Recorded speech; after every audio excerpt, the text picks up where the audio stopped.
everybody, greetings and salutations. Welcome to another exciting episode of Living Your Life.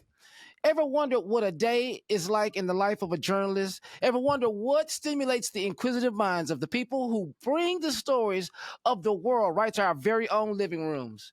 Well, today, put your wonders to rest because we have one here. She's a multi-skilled and multi-talented journalist for 11ALIVE Morning News right here in Atlanta, GA. She holds a bachelor's degree from Spelman College and a master's degree from the Medill School of Journalism at Northwestern University. She has worked in Fort Myers, Florida and Buffalo, New York before returning to her hometown of Atlanta. She enjoys telling the stories that spark conversations and shed light on diverse communities. In her free time, this is interesting, she likes to try new restaurants and go hiking. I'm going to ask her about that. Living your life, please welcome the one, the only, Karys Belger. How you doing, friend? Hello. I'm doing great. Thank you for having me. No, thank you for being here. Thank you so much. We are so proud to have you here. Going hiking is your thing. I love to go hiking. I'm an outdoors girl, and it's actually a habit I picked up during the pandemic because, we were all shut inside and, going outside, everyone wanted to, be outdoors. So I started hiking around Western New York. I found some great trails and it just kind of stuck. Yeah, let's talk about because I've never spoken to someone I can sit and see on TV in the morning. I'm looking at you. I'm like, okay, because I just want to know what's been your motivation for capturing and sharing stories, for the masses and bringing it to the world. The news to the world. Like, what has that been like for you? Well, my interest in news started when I was really young. My parents always had the news on in the house. That was a thing. And actually, what really made me say, this is what I want to do for a living was oddly enough 9/11. So I'm originally from DC, and my parents worked in the nation's capital. Of course, with the Pentagon being there and everything, that was really close to home. And all through that coverage, my parents kept the news on, and I was constantly asking questions, trying to find out what was happening. They did not shy away from talking about difficult things with me. And at a certain point, I thought, okay, that's what I want to do. I want that job. Yeah, because like it says, like you shed light. It's been said you shed light on diverse communities with your stories, and that's special for me, for people like myself living with sickle cell disease. And you tell these stories. What is your connection that you have to the sickle cell community? Well, I have sickle cell disease. I was born with sickle cell. And it's so interesting because when I was younger, no one would talk about it. It's not something that we heard on the news, for example. And in wanting to talk about things that were impacting people, I wanted to make sure that also meant talking about tough topics. And even today, sickle cell is not something that is in your average news coverage. I think it's me and one other reporter who really regularly pitch stories about sickle cell. And for me, it's because I have it. And for him, it's definitely a want to shed light on this cause and this issue. So I definitely try to make sure that people understand because I know personally how it impacts the average person. And then we talk about things like health equity and health access. All of those things are tied together. I just happen to have a specific niche topic that allows me to facilitate those conversations. I mean, ask you, like, what was it like? What, like, your journey with sickle cell? What was it like for you from the earliest time that you could remember, and the things that you remember about growing up with sickle cell disease? Well, I was very blessed, thankfully. I was not really sick often when I was a kid. I had two hospitalizations when I was younger, and one required a blood transfusion. I actually had no idea that I sickle cell was something that could limit me until I had my first serious crises, and that's when I was about 7 years old. I remember it was the summer, and when I was in the hospital, the doctors mentioned, she's dehydrated with her sickle cell. She has to drink water, and my parents for the most part, tried to let me grow up and be normal. Because as I mentioned, I didn't really know that this was something that would limit me. But from there, they really became vigilant. They're like, okay, we tried to let her be normal, but she has some things that need to be addressed. We got to make sure she drinks water, she takes care of herself. And being in DC, I was very fortunate because, of course, the headquarters for the Sickle Cell Disease Association are in Baltimore, 40 minutes away. So that just means that there are people who are knowledgeable there. I didn't realize it was something that people really struggled with until I left DC and I heard stories about kids who were always sick. I had a classmate at Morehouse who was constantly ill. And that's when I really realized, oh, wow, no, people have this and they're not like me. So I was very, very lucky, but always hyper aware that I needed to take care of myself. Yeah, because I look at your career now, and you leave college, you've graduated, you go get your master's, you choose a field in where you can actually be heard with your stories, where a lot of us can't. So how do you manage that with your day to day with your sickle cell at work? How do you do that? Well, I don't think of it as a challenge now. And I think that's mostly because it's so a part of my life. I have a big, giant water bottle about this tall, and I try to drink 2 of those a day. That's pretty much part of my routine. My diet, mostly plant based. I do obviously get my protein. I eat a lot of fish and things like that. So I stay healthy. I do Pilates about 4 to 5 times a week just to make sure I'm getting some movement. I don't stay stagnant. But all of that was embedded in my routine when I was a kid. As soon as after that first hospitalization. So now these things are habit. The things that they tell you to do, that they say you have to do, I very much just live. And then I wake up, eat something, drink some water. I send in my story ideas to my boss. I'll probably go do some yoga if I don't have time for a full Pilates session. And then I go to work. Keep it pushing.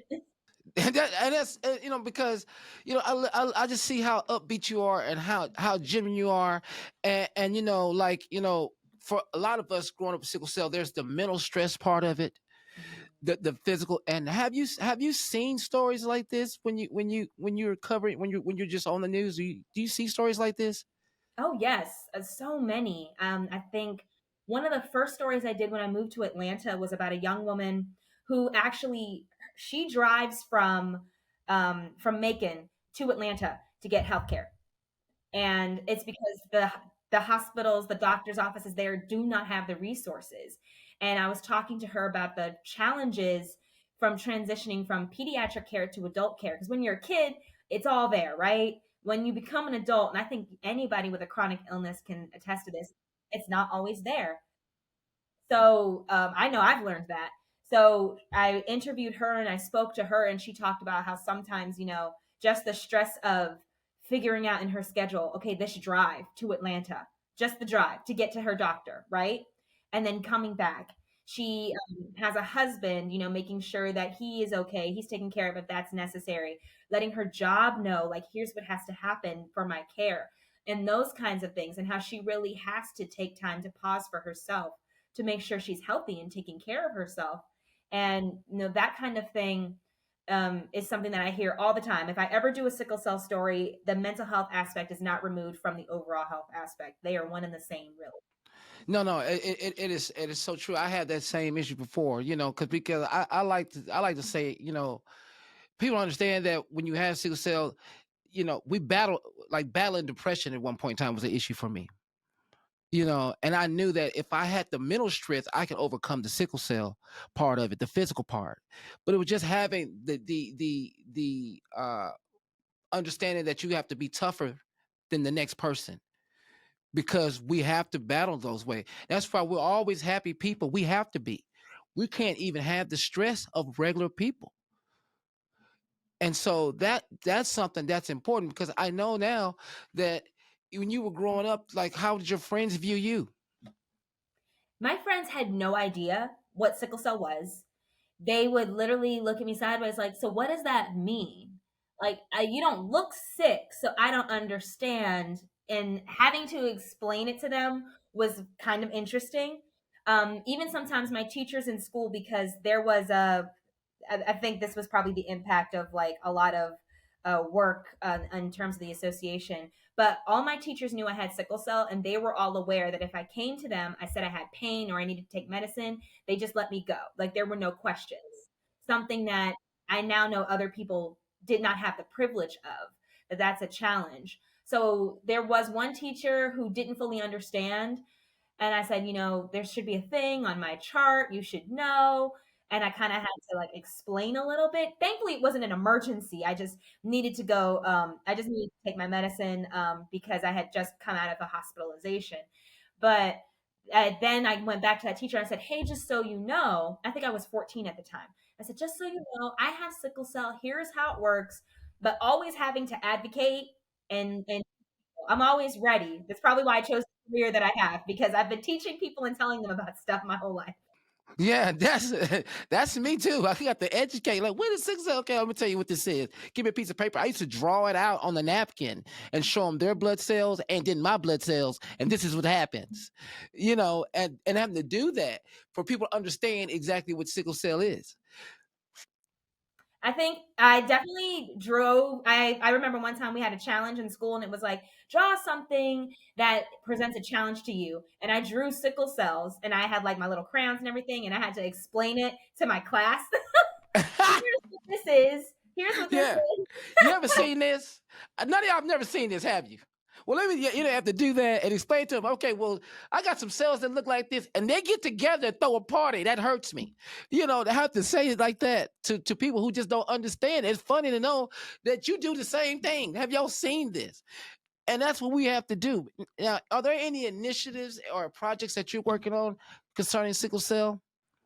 Well, it's funny that you mentioned I'm working now with another reporter at the station to hopefully produce a longer form project talking about sickle cell and the challenges that we're working on. So it's not greenlit yet, but it's just something that we've been working on together for a while. We're hoping to get it off the ground as soon as we have the right space and resources so we can teach more people, because I know that there are people in the community here in Atlanta who want to know more, who don't fully understand, or warriors like me who just appreciate like seeing themselves represented.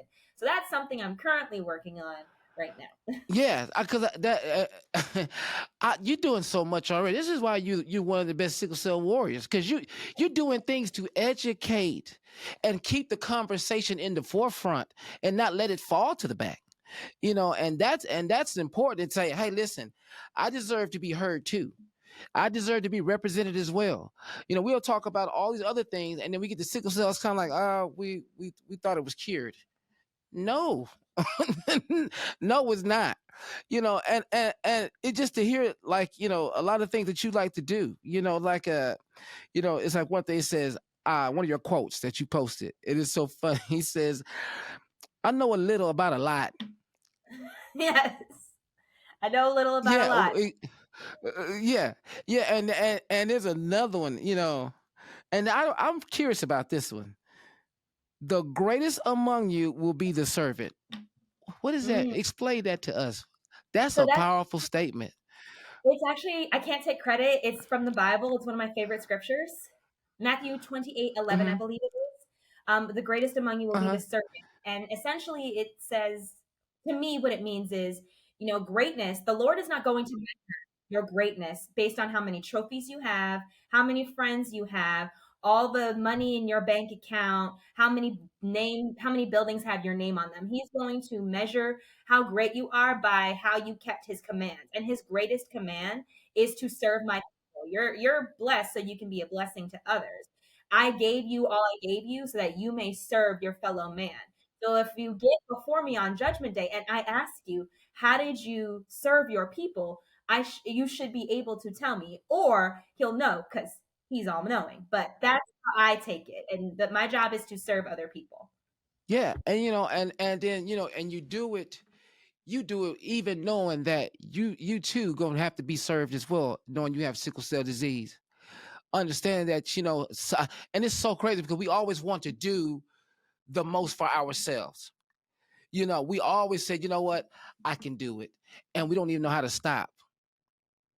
Is that an issue that you have as well? Like, I have to do this, and it's not that it's bad or anything. It's just like whatever it is, the task is whatever it is you're doing, but you have to do it because you don't want people to see that they could told you already. How many times they tell you something that you could not do? You've heard that probably all your life. All the time. Not even just because I have sickle cell. As a black woman, I hear that. I've heard that all my life. But I mean, look, you show me a 50-foot wall, I'll show you a 51-foot ladder. I'll figure it out.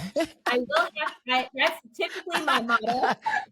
But Yeah, now as I'm yeah. getting older, I'm learning like you don't have to do it all. Just because you can does not mean you have to. That is my new mantra, and especially as I'm going into my 30th year, I'm starting now to say, you know what? I don't have to do this and I'm just gonna let it go. I'm learning to do that. It's very hard, but I'm learning. You're learning. We're all learning. I'm learning to do that as well. And that's why we do this podcast, because we want to showcase the positive stories for other people with sickle cell, to say, you know what, if they're doing that, if Karys is doing that, why I can't do that? This is just to empower people, and that's what we're doing, and that's all I want to ever do. Because I remember somebody telling us that, hey, you're not gonna be able to play football, and my mom said, why you can't? Everybody else is playing football. I was like, hey, well, he could possibly die. Mom said, well, if he do die, he died doing something he loved.